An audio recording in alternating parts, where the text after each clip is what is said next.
कोथरूड येथील यशवंतराव चव्हाण नाट्यगृहातील प्रेक्षकांच्या बैठकीची व्यवस्था अधिक आधुनिक करण्यासाठी खुर्च्या आणि कार्पेट बदलण्याचा सुमारे 72.62 लाख रुपयांचा प्रस्ताव महापालिका प्रशासनाने स्थायी समितीच्या मंजुरीसाठी सादर केला होता। या प्रस्तावाला मान्यता दिल्याचे स्थायी समितीचे अध्यक्ष श्रीनाथ भिमाले यांनी सांगितले।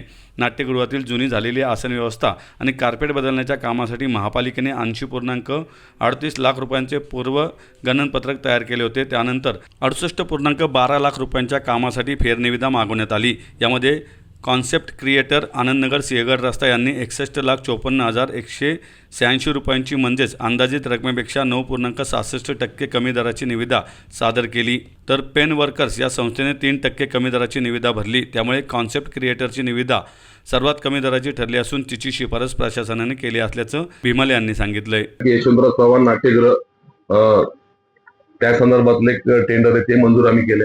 काय आता काय केलं? आपल्या विविध खुर्च्या कार्पेट जे आहे ते टेंडर मध्ये ते आहे ना, ते आहे यशवंतराव परवा बाळासाहेब ठाकरे झालं होतं, हे यशवंतराव ह्याच्यातलं आहे।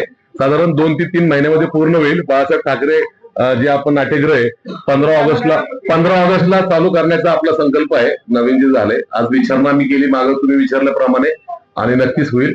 आणि त्यांनी सांगितलं साधारण तो विजिलन्स काम करणार आहे त्यासाठी नाट्यगृह बंद राहणार का? नाही हे खुर्ची आणि कार्पेट आहे, काही बंद होणार नाही।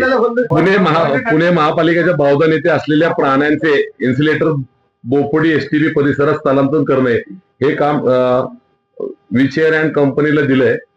मला असं वाटतं की हा पण आता जो ठराव होता तो आपण आता मंजूर केलाय।